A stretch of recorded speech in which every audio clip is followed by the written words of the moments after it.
हिंदू धर्म के अंतर्गत शादी एक बार होती है और फेरे भी एक बार ही पड़ते हैं। और मैंने सुना है कि पता है कि सीमा और सचिन की शादी अब से पूर्व में ही नेपाल में हुई हो या कहाँ हुई हो, मुझे तो नहीं, उसका प्रमाण तो मुझे नहीं पता। चलो मैं मान लिया कि हुई है उनकी शादी, पर अभी जो शादी हुई है पता ना कितनी तारीख हुई है, ये तो मुझे इल्म नहीं है। हुई है शादी 12 मार्च को। तो 12 मार्च को उनके शादी के फेरे और वगैरह वगैरह सारा कुछ हुआ है। तो हिंदू धर्म के मुताबिक दोबारा फेरे नहीं पड़ते, कभी नहीं। एक बार शादी होती है, फेरे पड़ते हैं। और तो ये सब प्रपंच हो सकता है कि एपी सिंह का ही प्रपंच हो इसमें। कानून के मुताबिक शादी तभी एक्सेप्ट होगी जब उसका पूर्व में तलाक हो गया होगा, हिंदू धर्म हो या मुस्लिम धर्म हो, उसी के तहत। एपी सिंह का नाम तो मेरे सामने अगर ना लें तो ज्यादा बेटर होगा जनाब। सुनिए सुनिए सुनिए, मुंह भोले भाई, मुंह भोला भाई, इसका सीमा का मुंह भोला भाई है वो, पर लेकिन मुंह भोला भाई तो उसका निर्भया यहाँ की बेटी नहीं थी। आपको पहले भी मैंने आपका से कहा था कि क्या निर्भया भारत की बेटी नहीं थी या बहन नहीं थी? वो नहीं थी इसकी बहन। तो एपी सिंह की बात ना करें तो ज्यादा अच्छा रहेगा, वरना मेरे मुंह से पता ना क्या शब्द निकलेंगे उसके लिए। सबसे पहले मैं आपसे कह रहा हूं कि आप एपी सिंह साहब ना कहें, साहब। एपी सिंह साहब नहीं, प्रोफेशनल वकील तो मैं बाद में हूं, पर लेकिन एक समाज से जुड़ा व्यक्ति हूं मैं, समाज से जुड़ा हुआ। और सामाजिकता हर व्यक्ति के अंदर होनी चाहिए, सामाजिकता, चाहे वो मैं हूं या आप हैं, कोई भी हो। मैं आपको एक जवाब और देना चाहता हूं कि अभी हमारे भारत के अंदर कानून लागू हुआ है CAA, और उसके तहत किन व्यक्तियों को नागरिकता मिलेगी। मैं ये नहीं कह रहा कि गैर मुस्लिम को, गैर मुस्लिम भी इसमें शामिल हैं, गैर मुस्लिम भी। 31 दिसंबर 2014 से पहले हिंदू, सिख, जैन, पारसी, ईसाई और एक दो और हैं, उनको नागरिकता मिलेगी। और उसमें गैर मुस्लिम भी हैं जो 31 दिसंबर 2014 से पहले लीगली ही आए हुए हैं, उनके लिए भी भारत सरकार हमारी सोच रही है। और यदि आप इसके सीमा के स्टेप पर आते हो तो आप भी मुझसे बेहतर जानते हो, बेहतर जानते हैं आप भी, तो मेरे मुंह से ना कहलवाएं तो ज्यादा अच्छा रहेगा। आप भी अच्छा जानते हो, मोदी जी और योगी जी किसी भी धर्म और जाति के विरुद्ध कोई भी गलत कृत्य नहीं कर रहे, मोदी जी और योगी जी। और मैं कह रहा हूं मोदी जी पहली बार बने, दूसरी बार बने, अब की बार भी बनने वाले हैं, लेकिन वो अच्छा काम कर रहे हैं तभी तो कोई बनेगा। यदि वो गलत कार्य कर रहे होते किसी भी कौम के प्रति तो क्यों बनेगा वो? बिल्कुल नहीं।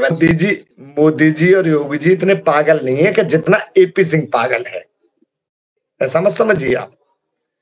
मोदी जी और योगी जी दोनों देशों के कानून के मुताबिक, हमारे भारत के कानून के मुताबिक ही इस सीमा के प्रकरण में निर्णय लेंगे।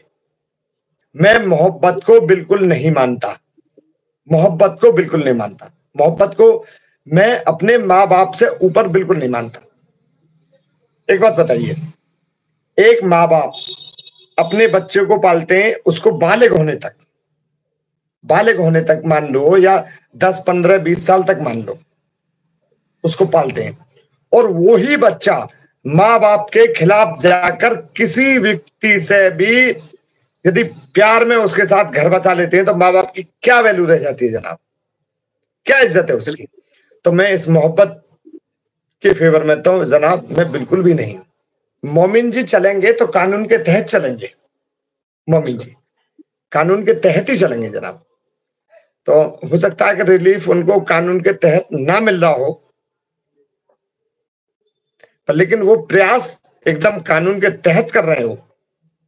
और मैं भगवान से ये दरख्वास्त करूंगा कि मोमिन जी को कामयाबी मिले इसमें। 24 साल पहले मेरी शादी हुई, मेरी घरवाली के साथ मेरे फेरे पड़े, और अगर मैं दोबारा फेरे डालूं तो वो देखिए दूल्हे बनने का मन करता है, पर एनिवर्सरी मनाइए आप, समाज को दावत खिलाइए, करिए, पर लेकिन जो फेरे होते हैं हिंदू धर्म के मुताबिक, जो फेरे होते हैं वो सिर्फ एक बार होते हैं जनाब, एक बार जीवन में, एक बार। देखिए जनाब शाहिद भाई, मैं आपको एक बात स्पष्ट कर देता हूं कि मैं अगर किसी भी दावत वगैरह में जाता हूं तो मैं किसी दिन छुट्टी होती है, मेरी कोर्ट से छुट्टी होती है तो वहां जाता हूं मैं, और अदरवाइज वर्किंग डे में तो मैं कहीं नहीं जा पाता मैं एपीसी। तो मैंने वहां जाना उचित नहीं समझा जाना, मैं शक्ल देख कर तुरंत वापस अपने घर आ गया। सुनिए देखो, जहां खबीस नजर आ जाता है ना, खबीस, तो वहां जाना उचित नहीं होता जनाब। हिंदुस्तान कानून के मुताबिक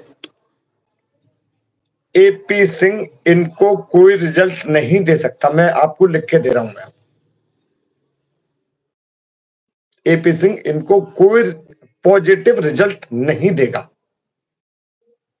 मैं उसकी बुराई ना कर रहा, मैं बहुत बड़ा वकील है, बहुत बड़ा वकील है, अपने आप को मानता होगा, और मैं कह रहा हूं कि चलो अच्छा रिजल्ट दे, पर उम्मीद नहीं है मुझे जरा भी।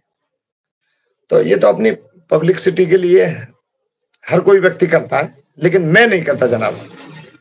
उनकी अकल घास चरने के लिए चली गई है, घास चरने के लिए चली गई है उनकी अकल। अय्यासी और प्यार में बहुत अंतर है। तो यहाँ जो यहाँ तो सारी अय्यासी है जनाब, तो अय्यासी का तो बहुत जल्दी उतरता है जनाब, बहुत जल्दी। किसी का भी हो, मेरा हो, आपका हो, किसी का भी हो। हमारे यहाँ हिंदू धर्म में एक पत्नी, एक पत्नी, और आपके यहां भी है, मुस्लिम धर्म में भी है। जब तक एक पत्नी है और वो हर चीज से कंप्लीट है, बच्चे भी हैं, उसको कोई बीमारी नहीं है, कुछ नहीं है, तो दूसरी शादी आप भी नहीं कर सकते और मैं भी नहीं कर सकता। नहीं सर, ऐसा ना। और यदि कोई व्यक्ति अय्यास है, चाहे मैं अय्यास हूं या आप अय्यास हैं, आप मेरी बीवी अय्यास है या आपकी बीवी अय्यास है, तो कहीं भी जाओ, पर लेकिन वो मान्य तो है ही नहीं, हमेशा सच्चाई की होती है। जीत हमेशा सच्चाई की होती है। और जो हमारे यहाँ और आपके यहाँ जो भी कोर्टों में जज साहिबान बैठे हुए हैं, हाँ, जीत हमेशा होती है सच्चाई की। और जो जज साहिब जो बैठे हुए होते हैं, तो उनको भी आदेश होता है खुदा का, भगवान का, कि आप ये निर्णय दें। मैंने आपसे पहले भी कहा था कि सारी कोर्टों के ऊपर एक अदालत और बैठी है, ऊपर वाली। यदि एक पत्ता भी हिलेगा तो उसी के आदेश से हिलेगा एक पत्ता भी। मैं ये पानी भी पी रहा हूं तो उसी के आदेश से पी रहा हूं मैं। तो हर काम जो होगा तो सबसे बड़ी जो अदालत है उसी के काम से होगा, लेकिन जीत हमेशा सच्चाई की होगी, चाहे वो सीमा वाला मामला हो, चाहे कोई भी हो। पुलिस यहाँ की पूरा रिलीफ दे रही है, पूरा। अच्छा, पूरा रिलीफ। अब पुलिस रिलीफ जग हाजिर नहीं हो सकता, ये बात सबके सामने ओपन नहीं हो सकता, लेकिन पुलिस रिलीफ पूरा दे रही है। आमने सामने बात होगी ना, वैसे अब तो नहीं, अब सारे दोस्त देख रहे हैं, वैसे बात करोगे तो मैं आपको सारी बातें बताऊंगा।